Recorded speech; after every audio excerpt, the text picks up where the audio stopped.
It's 4 o'clock, and I want to be respectful of everybody's time. And I am pleasantly surprised we have somebody new. Speaking about Grace, who hasn't been to one of these meetings before. So, Grace, welcome, and I'm glad you're here. Thank you. Are you, Grace? Let me just so that I know. Are you familiar with the Butte County Association of Governments? I'm not that familiar with everything. So I need more exposure. That's okay, because we have plenty of time, and we can tailor what we say based on what you know or don't know. So that's okay. That's good. And Brian, I'm thinking that we're going to get a better turnout on Zoom than we did on in-person workshops. In the past, Brian and I would have workshops either here or in Orville and in Gridley, but it's really hard to get people to come out, especially their busy days and whatnot. Why don't we just go ahead and get started with some introductions? Grace, do you have video? Can you see us, or? Yes, I can see you, but I don't look good enough for you to see me. That's not true.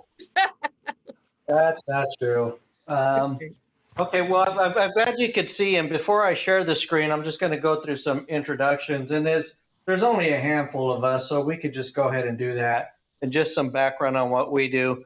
My name's Ivan Garcia. I am the programming manager.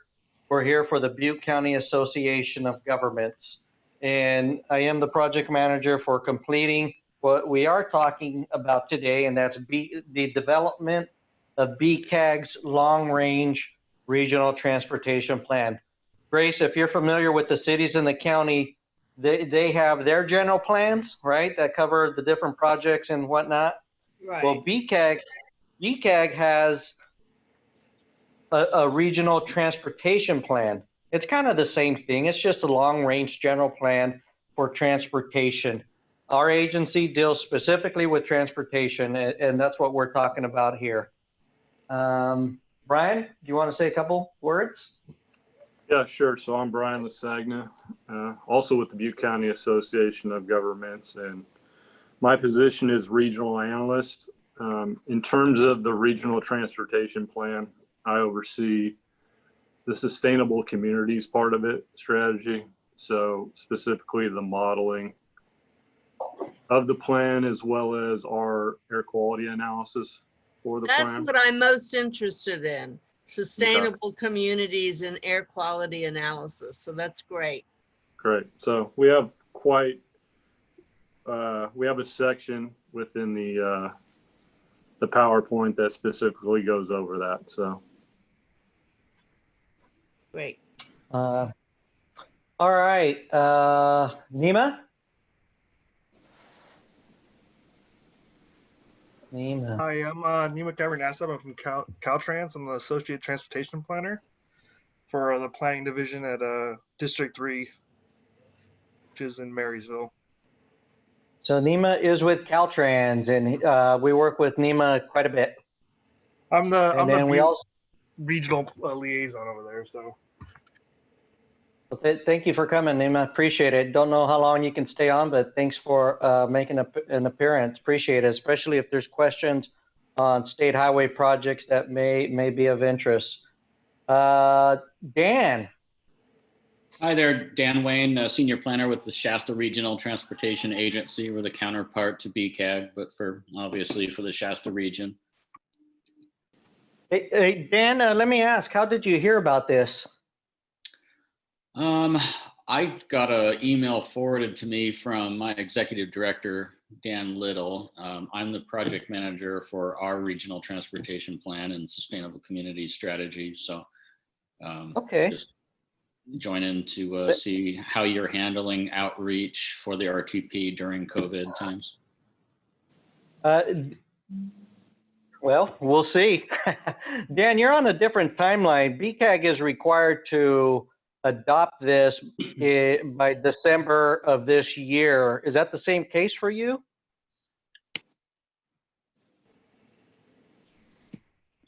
No, we Yeah. still have a little ways to go. We're on a 4-year cycle, and our next update is October of 22. Okay. All right. All right. And then Grace. Grace, are you with an agency or just an interested resident? I'm a volunteer with Smart Growth Advocates and with the Sierra Club.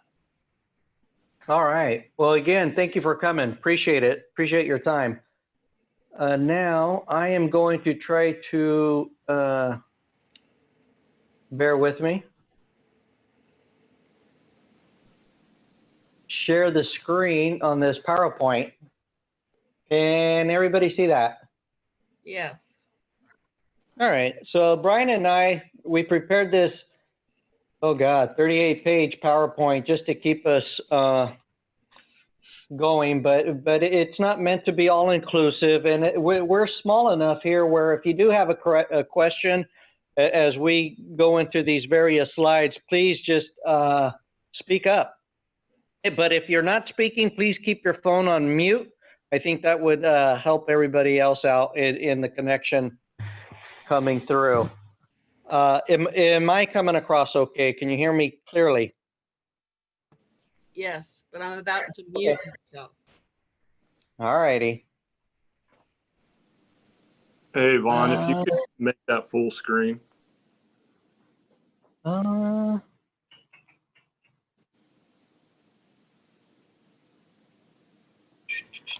do I do that? I think you were close to it. It should be that button. There This you one? go. Yeah. There you go. Much better. Hey. All right, still learning to Zoom. What will be presented, again, Brian and I are just going to walk through the development of the long-range regional transportation plan and talk about the period that it does cover and whatnot, the different elements. If you do want to participate, just please unmute yourself. It's not like we have 100 people. That's okay. How to submit questions later. If something comes up afterwards, Grace, we're going to convert this to a video and have it posted in case you do want to refer to it later. And if something does come up, you could give us a call. You can send us an email, whatever is easiest for you or others. So we'll take comments any way we can get them. Again, the appropriate time to comment, it's a small enough group. Just chime in. How to stay involved, if you're not already on an email distribution list, you can send me an email. My contact info, my email is right there. igarcia@bcag.org. Or you could go to our website and pull our phone number, whatever's easiest. Purpose of the workshop, this workshop represents our 3rd round of public workshops. Well, workshop, not workshops. Pre-COVID, Brian and I would go out to Oroville and or possibly Gridley and just make ourselves available.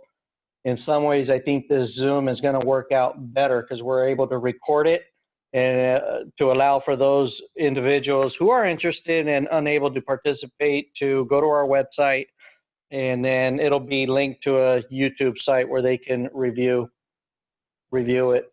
If there isn't, let's say we get through COVID and there's an interest, Grace, for example, if your group, if there's an interest with several of you, I'd be happy to come out and give a little spiel over there as well. The RTP is one of the regular planning requirements that BCAG does. It is a document, an extensive document that we do update every 4 years. And to be quite honest, once we get done with this RTP, we're going to start strategizing on how to develop the next one, the 2024 RTP, and we'll get into details why later. Campfire. BCAG's roles and responsibilities. BCAG, Grace, and you're not too familiar with BCAG. We're a government agency formed through a joint powers agreement between the cities and the county. So we're almost like an extension of the cities and the county to fulfill their state and federal transportation planning requirements. Our board of directors include the 5 board of supervisors and a council person from each of the cities. We do have a 10-member board. The purpose of the RTP, the RTP SCS serves as BCAG's general plan for transportation. It covers the horizon years of this one will cover 2020 to 2040. We are required to look at a 20-year horizon period. I do want to point out that once the board adopts it, it can be amended at any time. And Brian, do you know how many times we've amended the existing 2016 RTP SCS? Probably a handful. Yeah, so whenever you update our short range plan, the FTIP, we typically have to come back and amend the RTP. So it's about a handful of times this past 3.5 years. Yeah, so we're probably around 5 or 6 or so. So as needed, you know, if the project is specifically identified in the long range plan, and we'll talk more about the short range document later, we do not have to amend it. However, there's always projects changing, typically by Caltrans, that require us to, you know, conditions change and require us to update the plan. And that's just to ensure that the long range plan, and it's a plan, is consistent with the short range program. Once a project is identified to be in a program, that means it's funded. That's the big difference here. Program funded. Plan is more of a wish list based on anticipated funding. Brian, you want to touch on what the purpose of the SCS is? Oh, well, you know what? We'll get into it because this is just warming you up of what's coming. So Brian will dive into more of the details of what the sustainable community strategy is currently included in the draft plan, as well as some preliminary draft land use scenarios. Right now, staff will be compiling a complete draft document, and that will be done later this month, as well as a draft environmental impact document. And we are scheduled to adopt on December 10th. Does that sound right, Brian? December 10th? I think it's December. Yeah, I believe that's correct. And that I believe is the second Thursday. Our board of directors meet on Thursdays, and while it's typically the 4th Thursday of the month because of December, I think we advance it. We don't have a Thanksgiving or a November board meeting and just have an earlier December. So that's the timeline that we're looking at.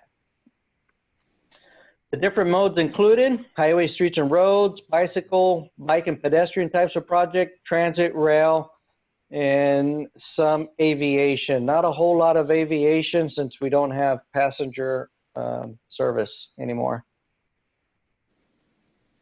Oh, I guess I should have waited for this slide because what I just said is identified right here on who BCAG is. One thing though is BCAG is also the owner operator of Butte Regional Transit. And BCAG is we have a federal and state designation. We are the federal designated metropolitan planning organization to fulfill the federal requirements, transportation planning requirements, and the state designated regional transportation planning agency. So it gets a little confusing when people say, so are you a federal employee? No. State employee? No, not exactly. We're a local government agency. And our purpose really is to help secure state and federal funding and help with project delivery. And I do want to point out that the projects that we move forward are driven at the local level. So we work with the cities in the county and we compile the project information and fold it into our long-range plan. So our plans have to be consistent with the local plans. The RTP does require us to ensure to do a good faith effort in public participation in the planning process such as this. We did have to be somewhat creative. You know, because of COVID-19 and social distancing recommendations, you know, I did go out to, for example, the Chapman Market, neighborhood market, and I did some postings there. Drove out to Orville and Southside Community Center, the African American Cultural Center, and Gridley Farm Labor Camp, the local library. So noticing was put there. I was fortunate enough to talk to some staff while I was out and about making the rounds. I do want to point out that while we are having this public outreach process and we do have a finite date of when we are going to adopt it, it's not a closed door. We've always maintained an open door policy to solicit and obtain comments on whatever mode of transportation. So we are accessible. On rare occasion, we do manage some projects that benefit the city's town or county or Caltrans. For example, we're responsible for delivering the early components of the Highway 99 to East First Avenue winding project there. It's not uncommon for this agency to be the lead agency for environmental documents on state highway projects and then hand them back over to Caltrans. We do try to work off each other's strengths, however we can expedite project delivery and get projects done.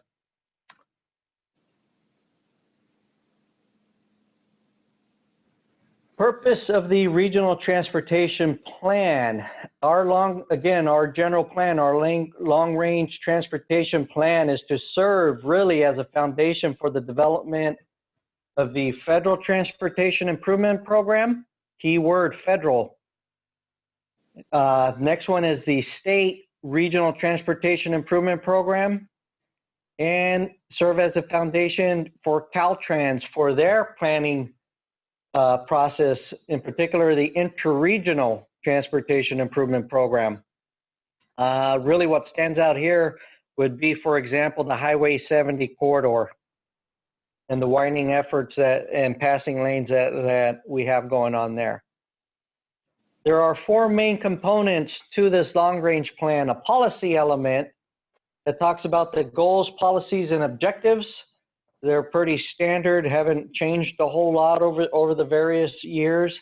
And an action element that specifically identifies the specific projects that are programmed, but also which projects are planned on utilizing funding that's programmed through BCAG, typical funding sources.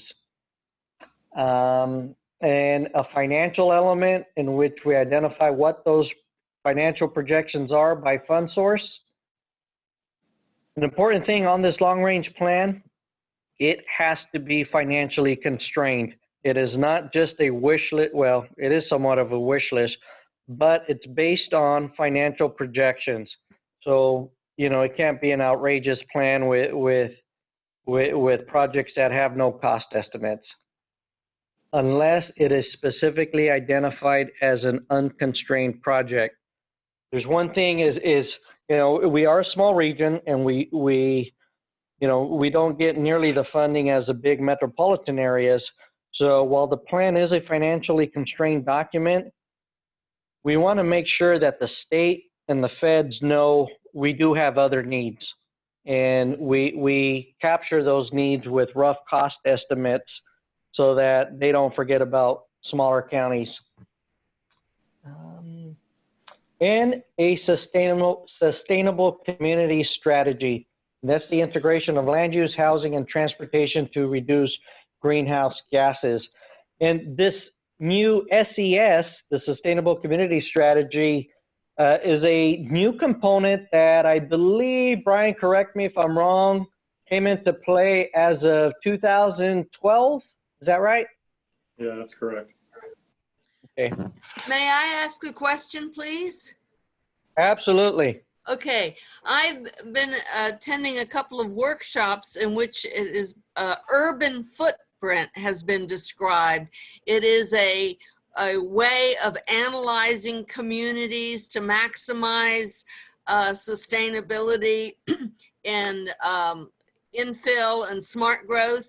And I understand that urban footprint is a program that the Governor Newsom is making available to communities to use as a tool to best analyze the data available to them for alternative plans. So I am wondering if you know about this already, if you're using it, and if you'd consider it, if not. Thank you. I can address Brian, that. are you? Okay. Yeah, so you are correct. Newsom, the state itself is backing urban footprint. I don't know all the specific details, whether it's free or not. So we currently use a different model. It's something we set up with UC Davis back in 2010. It is outdated at this time. Over the past, in 2018, we teamed up with the 6 small MPOs, which includes Shasta. So Dan was part of this, in a grant to Caltrans to look at new software packages for modeling, specifically land use, so things like urban footprint. Unfortunately, it wasn't selected in 2018. In 2019, we applied again, and again, it wasn't selected. So it's something that we're interested in moving towards, and we're going to have discussions here once we wrap up this RTP of what kind of software to move towards. Okay, who did not select it? So Caltrans, it was actually, so the lead on it was, I believe, AMBAG, so the Bay Area governments.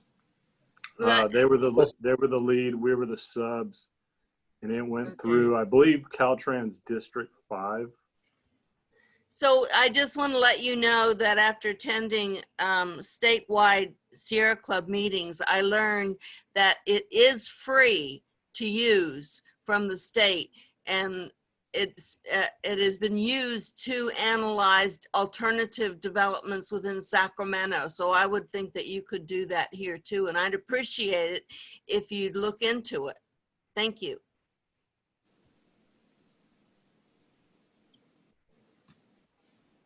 Brian, are we talking about the same thing if we applied for a grant? We are. So Okay. even though the Interesting. software is free, getting the data into it and the structure, that takes staff time and resources. So that's what we're applying for. And the technical expertise probably. Yeah. Yep. Yeah.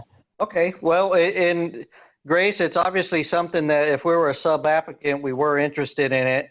Keep in mind, our agency has a staff of 11. Brian and I are the only 2 guys working on this project, whereas most other agencies have a team, have a big team. And that's always a challenge with small rural counties. But it's something we are looking into it. Nima from Caltrans could look into to see how we did in terms of that grant application. And one thing that we could follow up to see if there's an interest on pursuing it again. Okay, thank you. You're welcome. Good question. Okay, campfire impacts to the region. As we all know, on November 8, 2018, the campfire transformed the region by devastating the town of Paradise, which represented Butte County's 2nd largest city or town, with a pre-campfire population of 26,258 in 2018 to a current population of about 4,600 as of January 1st of this year. As a result, BCAG is preparing a post-campfire regional population and transportation study to develop new population, housing, employment forecasts, as well as travel and transportation data and modeling, and to update our existing transit and non-motorized plan. We really, we're really updating all of our nuts and bolts, all of the data that feeds into our planning process. You know, that's something that's going on right now, and it's well underway. And the results of that is really going to feed into the foundation of the next 2024 RTP SCS. And the study results are anticipated to be done next summer. So when the Camp Fire hit in November 2018, we had already started working on this 2020 plan that we're presenting today. And that really threw everything out the window. And so right now, this is somewhat of an interim document we still have a statutory requirement to complete this. The feds and the state, everybody knows, and all we can do is do what we can with the best available information we have available and move forward, recognizing that we are doing this comprehensive planning effort that will feed into the next update. Great. Okay.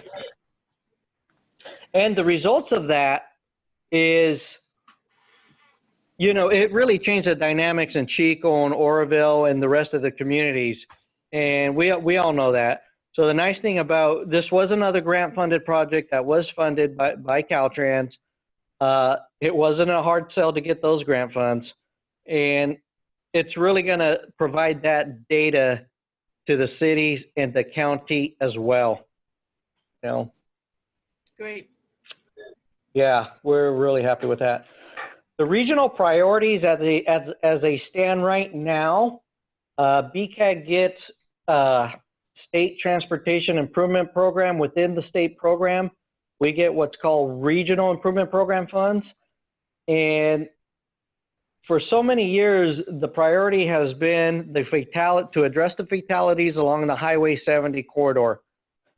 And this RTP recognizes the completion of that corridor by identifying segment 2 on Highway 70, and that segment 2 represents where segment 1 is the portion of Highway 70 from Ophir Road to Palermo Road, right? That project is done. So this segment 2 picks up at Palermo Road and extends all the way to where the existing passing lanes are near Cox Lane. I think there's a little school out there. So that's programmed and funded at a total estimated cost of $53 million. BCAG share is $6.6 million, and that's underway right now. And that's expected to take 2 construction seasons to get done. After that, the next project is what we're calling the Highway 70 Passing Lane Segment 3. And that picks up after East Gridley Road to the county line, to the Butte-Yuba County line over the, I think there's 3 bridges. And that's programmed at about 66 million. BCAG's share of that is 10.9 million. And that's supposed to, you know what, I think 21. That will start after segment 2. And after that, BCAG is able to take, I believe, 0.5% of the STIP funds to support its planning, programming, and monitoring efforts. And those are just agency funds that we use to support our planning process. And that's about $133,000 per year. And it fluctuates. After that, we have an unprogrammed balance of $13 million. it seems like a lot, but it really is not when we're talking about the magnitude of 53 million for segment 2 and 66 million for segment 3. So if there are any hiccups with the delivery of that project, I think it's prudent to save a little bit just to make sure those projects get done. And the Highway 70 corridor has been BCAG's top regional priority as an agency since 1990, I think. My entire career here at BCAG. So, you know, Grace, yes. Could I ask another question? There was concern for a while that a casino would be built there by Native Americans and increase the traffic. Do you know what the latest information is about that? Along Highway 70? Yeah, 70 and 149 intersection, somewhere around there. I do not. I think the Mechoopda Indian tribe has been pursuing and has acquired land, Right. but it's closer. It's on, I believe it's off of 149, Okay. whatever that little road is out there. There used to be like Okay. a little tree farm, Yeah. but I think it's closer to Highway 99 than 70. Oh, okay. The details I couldn't tell you. Oh, you but don't know about that. Okay. I don't know the details. Where could I find out about what's happening with that? I would suggest reaching out to the county, Okay. Thank you. Butte County Planning Department. Okay. I would go there. Or you can even, I suppose you can even talk to the Mechoopda Indian tribe That's for certain. if they have. I could. Okay. Thank you. I'll look into that. Yeah, I really don't know the details, but there is access on 149 right now, so the access point is there. Thanks. Uh-huh. So in this particular table, our financial projections for our regional funds is 33 million, which really is not a lot. And the only way we were able to address the fatalities on the Highway 70 corridor is because of the fatalities, which enabled Caltrans to put safety funds on there.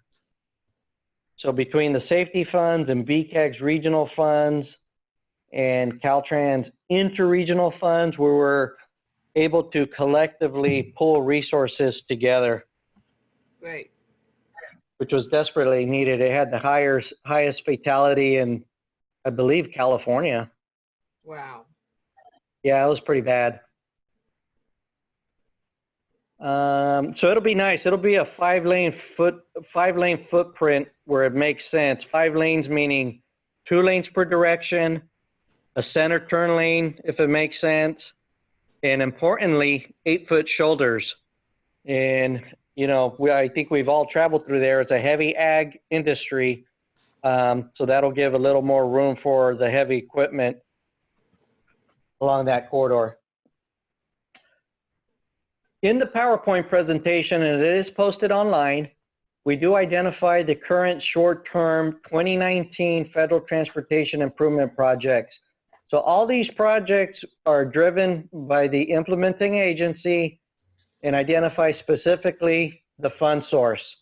And I won't get into these. If Grace, if later you want to go through them, if you have any questions, just give me a call and I'd be happy to chat with you about it. But what I wanted to point out for the purposes of this presentation, while we're talking about the long-range plan, we specifically identify the short-range program projects, and these are funded. And the tables, I've identified them by fiscal year. So this is the current 2019 FTIP, and the first year of that was fiscal year 18-19. And then 19-20 and 2021. And you can see there's bike and ped projects, a safe routes to school project, transit projects, Caltrans safety projects. in the fourth year, 2021 to 2022. The 4-year summary, almost $500 million in this region. But look where the lion's share is, Caltrans, that's the Highway 70 corridor, or other emergency response types of projects, most likely associated with the impacts of the campfire. So either way, that's jobs in the region, right? Any questions? Are there specific plans dealing with fixing up the highways that were damaged so much because of the campfire related trucks? Absolutely. If Caltrans destroys it as a result of the campfire, they are responsible for upgrading those roads. And speaking about that, we did have a committee meeting with the Public Works Directors and Caltrans maintenance engineer, and they actually have routes that they use, while we can't see it on the surface, but there could be designated routes that can hold the weight of those trucks. And we are in direct consultation with them to go over any concerns, any impacts to the rest of the system. So everybody's aware of it, but at the end of the day, things need to get fixed, and trucks need to haul all of the stuff out of Paradise. Right. They're actually going to be what was it, Brian? They're continuing the tree hauling, right? I think that's what we're talking about at the last committee meeting. Yeah, so I believe they still have recovery efforts going on that are impacting the road. So they're not expected to start until 2023 or something like that. That's when the repairs will be done? Yeah, I think that's for the town of Paradise, within the town. Okay. Yeah, they can't really go out right now, Grace, because there's so much truck traffic happening. So it's kind of like they're going to go and do the work, and then they'll have to come back and assess and evaluate the roads and then address it that way. Makes sense. Yeah. All right. One of the components is identifying the transit system. BCAG is the owner operator for Butte Regional Transit. I think we consolidated the system. Grace, if you lived here in the region before 2005, Chico used to have their own transit system. Butte County had their own. Oroville had their own system, and Paradise. Well, years ago, we did a consolidation study, and we consolidated the fragmented system and saved everybody some money by consolidating efforts. The facility feels like we live here. The facility where we work at, we built a new transit maintenance and operation facility. Grace, I'm not familiar. I don't know if you're familiar with our offices, but as an operator, we went after grant funding and got quite a bit of Federal Transit Administration funds to build this facility. We house our transit fleet. We have our own fueling facility for the transit fleet.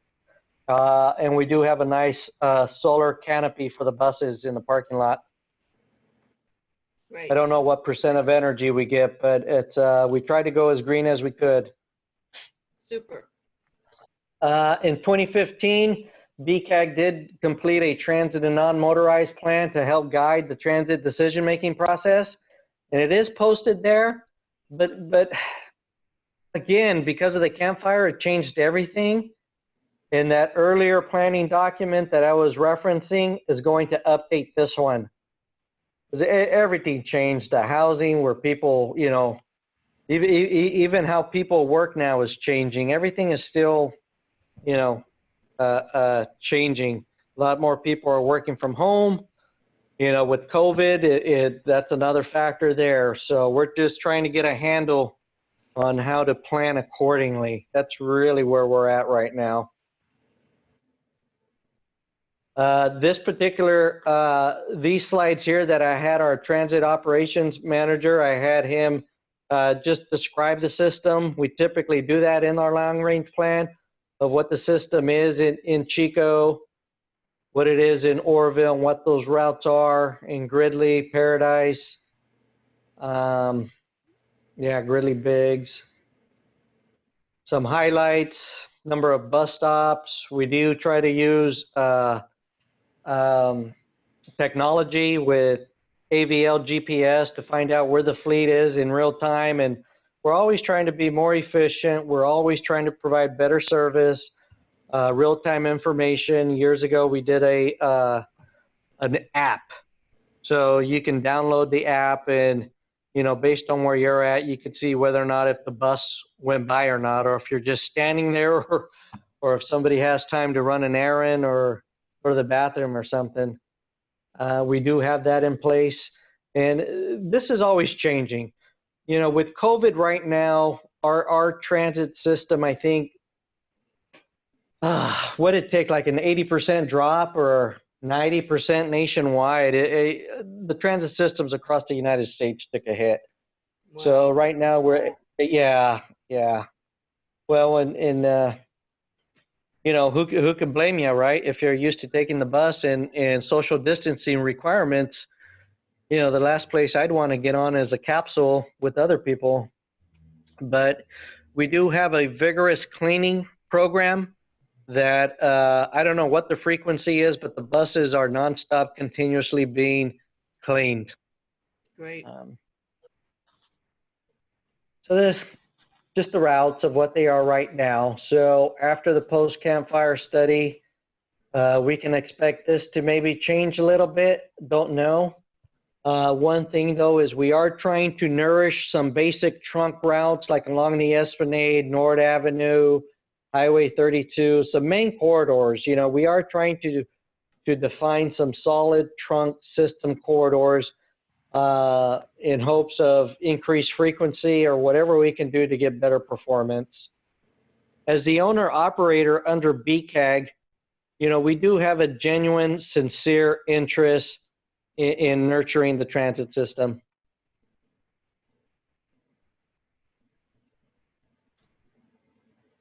What the Gridley Biggs system is.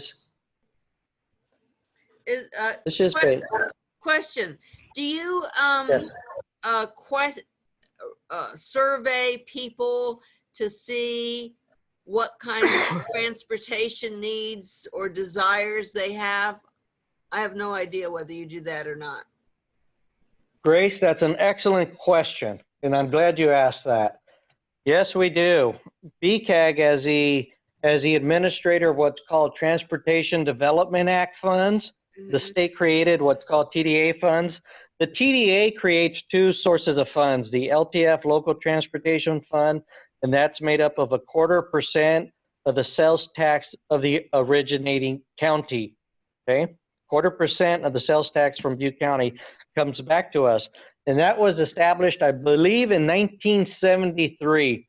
And get this, it has not changed. Should be updated. But anyway, there's the LTF, and then there's the State Transit Assistance Fund, and that's determined by the governor's budget. And before we use those funds to support the transit system, and whatever's left, they can be used for non-transit purposes. However, there's a process that BCAG does each year, and we go out to the community, we put signs in the buses, and we ask the people, do you have an unmet transit need that you think needs to get met? So there's a specific formal process that we also work with the Social Services Transportation Advisory Council, and they are appointed by the BCAG board. There's an application process, but typically we try to work with agencies like the Work Training Center or Butte County Behavioral Health or Passages or some other agencies that work with older individuals or those with disabilities or maybe lower income or whoever's interested in being part of the process. So we do survey we do ask, but we take it a step further and we gather comments throughout the year, and our staff person compiles them. And each year he prepares a transit needs assessment. And so, yes, we're always collecting information. And by having it under BCAG, Grace, if it's a small operational improvement that makes sense, we don't have to wait a full year for this process. If it makes sense, we can do that right away. Great. But if it's something bigger, then that may require BCAG board approval. Okay. But thank you. oftentimes somebody wants a shelter moved or wants a shelter or a bus stop, and where it makes sense, we have to. It's a balancing act because you can't have too many bus stops because then you miss your time points. So, but we're always collecting public input of those who are interested. Okay. Thank you. You're welcome. Good question. Non-motorized transportation, we do work with each of the local jurisdictions to coordinate bicycle route improvements for the region and help go after state and federal grants. And we always ask, what routes do you think are important or should we be considering in the future? Now look at this beautiful map that our own Brian Lasagna did. So this is an old map, but this turned out to be a useful planning tool for the kids in school. So I've heard of local elementary schools using this. If you live in this particular school area, how do you get to school? Is it the safest route, or are you making good decisions and whatnot? But it helps us plan. And this particular map identifies the various classes, class 1, 2, and 3 routes. This one's a little outdated. Brian, what year is this? 2012. I think we have a 2014 map. Yeah, it's hard to tell from that image, but I think the last one was done around 2015 or so.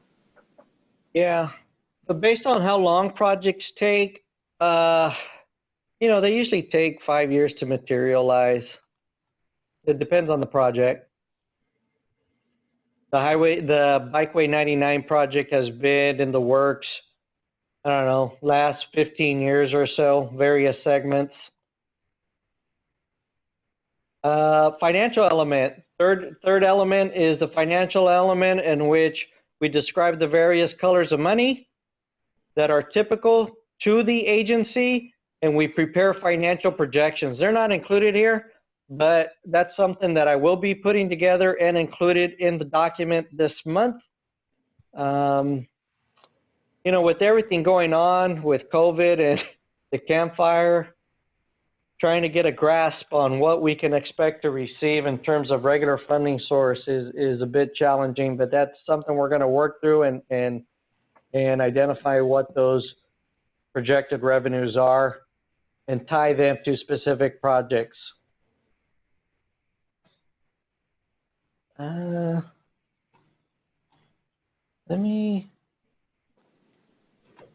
There. Can you expand that, Yvonne? I thought I just did. No, so we can see the whole page, the whole screenshot. Right there? Yeah, so zoom out just a little bit.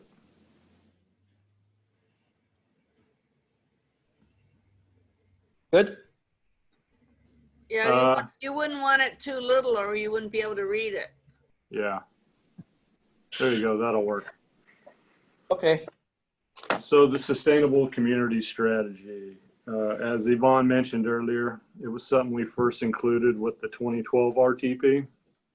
So we're going back 3 RTPs from now. It was actually passed under, with Senate Bill 375 under Governor Schwarzenegger back in 2008. And it really, the intent of it, it's a new element within the plan, and it really brings in the land use and housing components. So when you work those all together with the transportation component, the state is expecting greenhouse gas emissions to be cut from passenger vehicles. So it's tough to do with just transportation, but when you add in the housing and land use, it makes it more attainable. The goal really from the state is California Air Resources Boards. The last time in 2018, approved targets for each region like BCAG, and those targets are now set for the year 2020 and 2035. I argued with the 2021 since we're already in it, but they insisted we do it anyway. So next slide.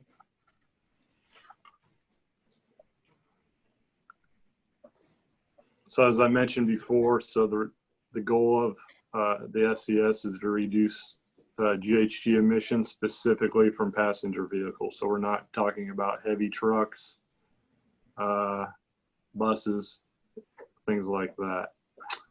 The other goal is really to manage the region's growth. So we're looking at an additional 38,000 people with this plan going out to 2040. An estimated 16,000 new homes, as well as 11,000 rebuilds from the Camp Fire. So that's a substantial amount of growth to plan for. The other component is affordable housing. So prior to 2012, we completed another process as a regional agency called the Regional Housing Needs Plan. This is now incorporated into the SCS. And this component really affects the local jurisdictions' housing elements and what they need to plan for within their own general plans. Then the last component is we're required to consider natural resources and prime farmland as we move through the development of the SCS. So next slide. So two major components, the land use allocation. So by statute, we're required to identify the general location of different land uses, densities, as well as be able to accommodate the housing for the region. So those 16,000 plus 11,000 units I discussed earlier. Then the other component is the transportation network. So that's the project listing, which BCAG oversees for the region out to 2040. So each of these maps are available online for download. They're large PDFs, which can be accessed at this time. Next slide. Yes? Yeah, I don't know whether I should ask now or ask later. Are you able to interject your perspectives into, for example, Chico City plans for massive housing developments outside of town? Can you, are you able to critique that and maybe even have some power over helping communities look for more sustainable development? I guess to answer that question is BCAG has no land use authority. Okay. That is left to the local jurisdictions. We can comment on environmental documents just like the general public can for certain developments that are sent our way. But the short answer is no, we don't have land use authority. Wow. So you have all these plans, but then you can't actually realize them? Is that it? In terms of land use, yeah, so that's left up to the local jurisdictions as well as the county. And some of this will be answered in a few of the slides. What the state is really using is kind of a carrot for the local jurisdictions to somewhat follow the SCS or the strategies included in the SCS. Okay. That's interesting. We think so too, Grace. Yeah. Wow. Well, But So I don't know how the governor is going to meet his plans if your sustainability goals do not have to be met by local governments. You're a smart woman, Grace. So moving on to this slide. So Yeah. strategies, what are some of the things regional agency, in terms of land use and transportation, what are the things are we looking to do to reduce passenger vehicle GHG emissions? So some of the basics, just some smart growth type planning things, increase mixed use development, as well as increase development in general around existing transit areas, which increases density, helps us get more ridership. So jobs, housing balance is another thing. So provide local housing to the local workforce. So we want people in the communities that live in certain communities to also work in those communities. That reduces work trip length from passenger vehicles. So who do you get to, how do you get to implement any of these goals? I understand vis-a-vis transit because your organization is in charge of the bus service and so forth, and maybe the highways. But other than that, how can you implement, say, bikeways and walkways and so forth? Sure. So transportation funds we do oversee. Okay. So anything doing with transportation, you oversee. Correct. And Can I you- think Yeah, go ahead. I think there's an effort too. The locals know that this is the direction on us as a region meeting our greenhouse gas targets or working towards them anyway. Yeah. And we see development, Marion Park, for example. That's a classic one that fits right into this effort. And our buses go through there, compact development, mixed use, residential and employment. And then you also see construction along Highway 32, North Avenue, with the 3 floors of high density residential there along a transit route. So there's an effort there, I think. Okay, thank you. So moving on to the transportation side of things. So obviously expanding transit, expanding the pedestrian bicycle network infrastructure. A thing Yvonne and I have talked about for a while is really the first mile, last mile stuff. So improving the linkages between the different modes of travel. So for example, if your house and the bus stop is a half mile away, but there's no sidewalk, it's not too enticing to use transit because sometimes you have to navigate poor roads. So that's something we've discussed. The other thing, minimize the addition of general purpose lanes. So widening roads, things like that, adding capacity. Yeah. Then the last, and really focusing on maintaining the existing road network. Yeah.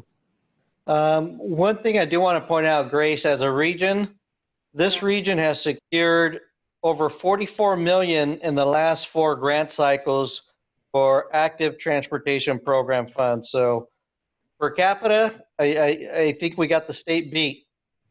We do very well for bicycle and pedestrian types of projects. Okay, thank you. So a little history on our sustainable community strategy. So for the 2012 one, which was our first, we really brought together the new general plans in the region. So at this time, most jurisdictions by 2010 had adopted new general plans within the last 5 years. I believe everybody except the town of Paradise. So we're able to incorporate those into the plan, as well as the regional habitat conservation plan was under development. So we're able to take some pieces from that plan. We had completed the regional blueprint planning efforts. And as I mentioned before, the regional housing needs plan. So we're able to incorporate that into the 2012 SCS. So it was really land use focused. Moving on to 2016, as Yvonne mentioned before, in 2015, we completed the Butte Long Range Transit Non-Motorized Plan. So that was the first long range transit focused plan that we've had in this region. So we're able to go ahead and incorporate that. Look at 2040, what are some scenarios for transit for long range periods. During that same period, the state really cut our growth estimates in half from our 2012 plan. So that was something else we had to go ahead and incorporate. And Was it reasonable? I think once you look at what was actually generated over that time period, so we're only dealing with 4 years since then. Yeah, I would say they were reasonable at the time. Okay, thanks. Then we went ahead and adjusted our preferred land use scenario with that update. So coming to 2012, so this time around, a little different approach. BCAG completed its first Sustainable Community Strategy Progress Report. This was completed last year, and it really looked at the period from 2010 to 2018 and what has really occurred on the ground. So in terms of housing, transportation projects, transit, etc., and really use that to inform this update of the plan. So we looked at, again, revising our growth forecast, adjusting housing mix and that job to housing ratio, review our transportation investments, as Yvonne went over earlier, and continued implementation of our long-range transit and non-motorized plan, which Yvonne mentioned is now being updated with the post-campfire stuff. And continue to monitor development within our BRCP urban permit areas. So those are the areas really kind of like spheres of influence around each jurisdiction. Added challenge this time around is really accounting for the impacts of the campfire and moving forward with some reasonable assumptions until we have more information. And lastly, increase the ability to model transit bike ped or alternative modes within the plan. This is something we haven't been able to do in the past. It's been strictly focused on vehicle travel with our models. So with this time around, we were able to actually include transit bike and ped within our travel demand model. That's very difficult for a small region to do. The smaller, more rural region, the numbers are lower, so that's a tough one.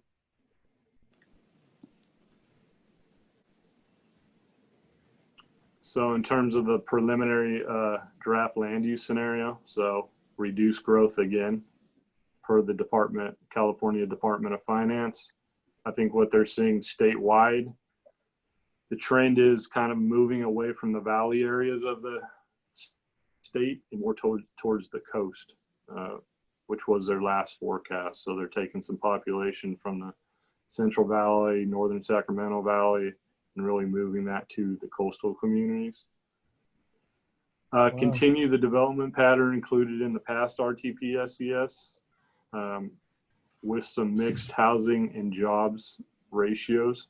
So based on our progress report, we noticed that our housing mix was improving. So more multifamily development was going in, as well as our employment was increasing.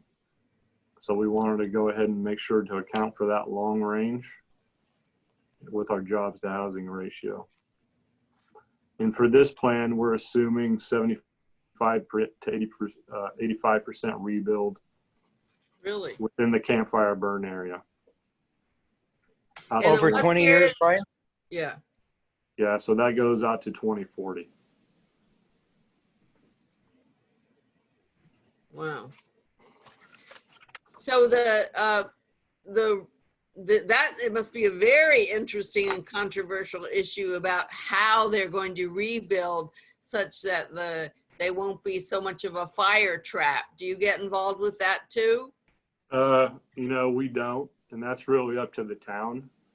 When we Oh, went really? ahead and developed these forecasts, we just kind of had to take a shot, really. These were developed over a year ago, the growth forecast. And at the time, you know, we had some discussions within the region. 100% seemed like too much and 50% seemed like not enough.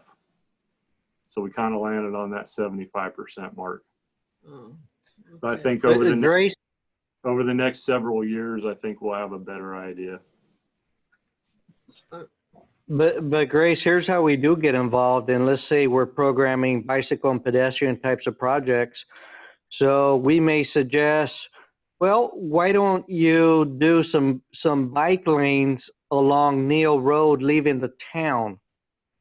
See what I'm saying? Yeah. Pave that, widen that a little bit, and then in the case of a fire, it's wide enough to escape. Oh, that's So- a great idea. So that's our mindset right now. How can we get cross-benefit types of projects that fulfill the intent of the fund source, but also being cognizant of the devastation the town went through? So we're thinking in those terms, trying to be creative, cross-benefits, and you know, just a win-win, good use of very limited public funds. Okay, interesting. Thank you. Mm-hmm. So in terms of the land use allocation, here's just a map and a graph really to really simplify it, of how we do it, or in terms of the strategy. So we've somewhat adapted this from SACOG, so the Sacramento area, and we use these growth area types.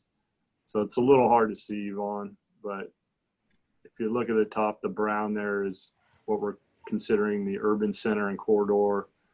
Then we work down to the established area, which is kind of the existing development footprint. Then moving to new development areas, then out into rural and agricultural. You can zoom back out, Yvonne. So you can think in terms of density as far as people. So at the top of that scale where urban is, those are your densest areas. They generally have the most transit access, the bike lanes, the sidewalks. Then as you work your way down that list, those amenities start to disappear. So agricultural areas, you're far away from transit, no sidewalks, Yeah. nearly no bike lanes, etc. Well, that's the problem right there. We need more bike lanes everywhere, Brian. That's true. Limited funds, right, Yvonne? Yeah. Yeah. So to look, and on the charts there on your left-hand side of the screen, that's where we've put the new growth. So a lot of the urban center and corridor is already developed. So what's occurring there is a lot of redevelopment. So think of parking lots or what you would see on Nord Avenue, where they took down maybe one apartment complex, but put up a much more denser one in its place. Right. The majority of, you know, future jobs and housing are still going to be within the established area. So our existing building footprint. Some development out in the new areas, then decreasing as we go out to agricultural, which is very little. Next slide. So this slide is really just some comparisons between our 2016 RTP and our 2020 RTP. So on the top left chart, we have population, housing, employees. As you can see, it's kind of down across the board in each category compared to the last plan. Top right is our housing mix. So in our last plan, we had 20%, 28% of all new housing being multifamily. This time around, we've moved that up to 31%. So we've increased that a bit. Then down at the bottom is our jobs to housing unit ratio. In the past, we had 0.78 jobs for our long range forecast. for jobs to housing. We've increased that with this time around to 0.8. Closest you can get to 0 is typically the best, and you have equal jobs to housing. That's typically noted as kind of your best ratio. Moving on. So can I just, I'm sorry, quickly think about what you just said. So are you saying that since 2016, partly due to the campfire, but maybe other factors too, we're down in terms of the amount of the growth of population or the net amount of population, housing and employees? Is it the So rate of growth or the absolute number? So the rate of growth has gone down. Okay. Compound growth out Okay. to 2040 has gone down, and therefore that's caused a decrease in the overall amount of growth. So for instance, our last plan by the year 2040, we were planning for 319,000 people. With Yeah. this plan, we're only planning for 266,000 people. And I think we currently stand at about 210. We'll know after the census, but I think the last estimates I saw were about 210,000 people. Okay, thank you. But we never had 210,000 before. We haven't declined from that, right? Well, we did. So we probably in the early, around 2010, I don't know exactly. We were up to past 220,000 people. Okay. Then we had the campfire. Okay. So Okay. Thanks. yeah, so we've seen a decrease since then. Okay.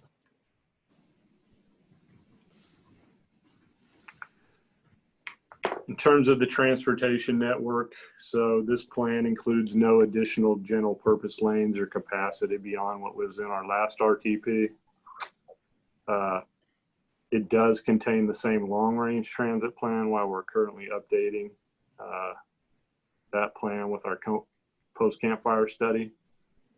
And the locals have been doing very well with increasing the amount of bike and pedestrian infrastructure in the region. So we have a slightly more of that contained within this plan. In terms of GHG reductions, we're looking at a 15% reduction for the year 2020. So obviously with COVID, which we're not factoring in at this point, it's probably higher than that at this time. And a 10% reduction, and these are from 2005 levels as prescribed by the state. And 10% reduction for the year 2035. So in a normal circumstance, you would see those reversed. The further out you get from 2005, the greater the reduction, except in this case, we're dealing with the campfire, which unfortunately, was very bad for the burn area. But in terms of VMT and passenger travel, we've all recognized that that's been down. Okay. Next slide. And really what's happening as the town begins to repopulate at the 75% we included in the plan, then that kind of counters some of the things we're doing in terms of greenhouse gas reductions. And it starts to get back to more of the normal of pre-campfire. In terms of local government coordination, so we work with our planning directors working group, which is all the planning staff, directors within the region, to develop our really the land use allocation component of it, the RTP SCS. This includes Butte-LAFCO, as well as our transportation advisory committee, and their input is really on the transportation network component of the plan. Okay, next slide. So this is really some of the carrot that I mentioned earlier. And not necessarily for jurisdictions, but maybe for developers. So the state with SB 375 incorporated CEQA benefits. So for certain types of projects, whether mixed use, transit priority, or sustainable communities type projects, there are CEQA streamlining benefits to those if you meet the criteria. Unfortunately, at this time, I don't know of any projects in the region that have tried to take advantage of this.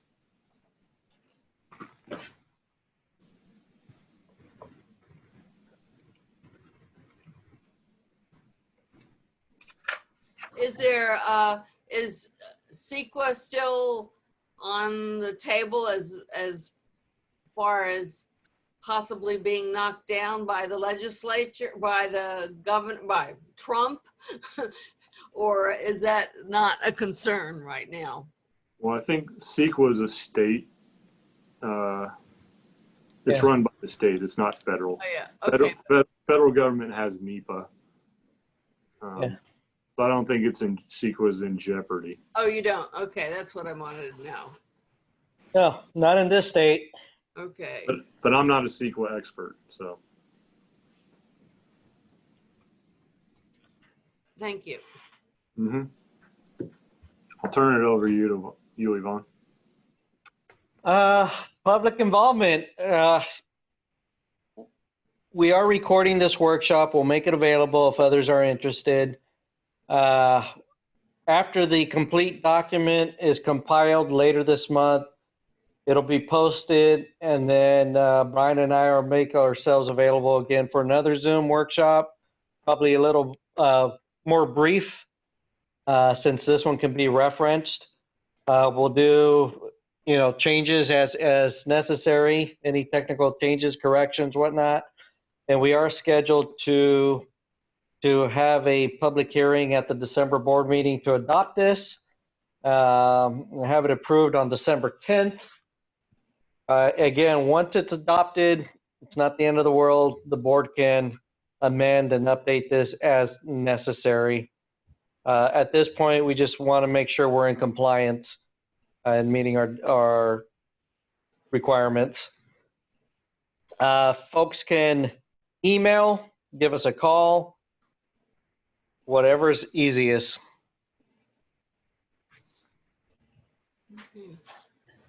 And we do have a generic email, rtpcomments@bcag.org, that gets funneled to Brian and I. This is just another workshop, October, November-ish, and adopt in December.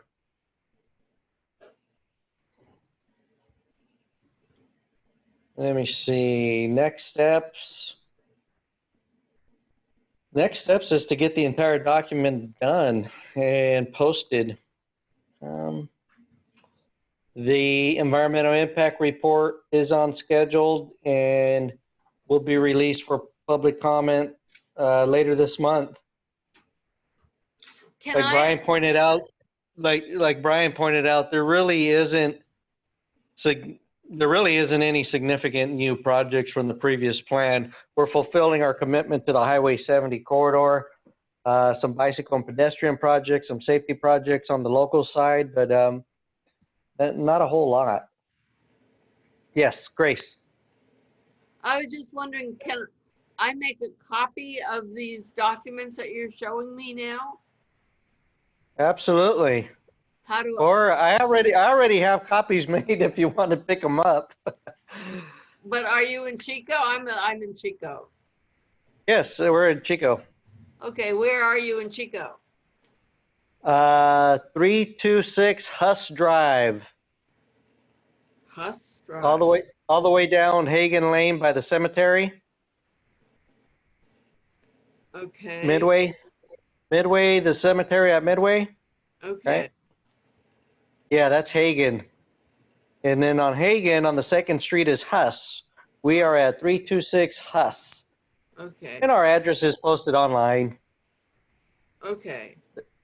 But I have a. Okay. Okay. But everything is posted online on our website. Oh, it is. Okay. Okay. Yeah. Thanks. Okay. All right. But I well- do have color cut these already made. You're more than welcome to have. Oh, all right. Well, maybe I should come get them then. What are your hours that you're available? Or are you? You're not at work, are you? I am. I thought you could see me. Okay, Yeah.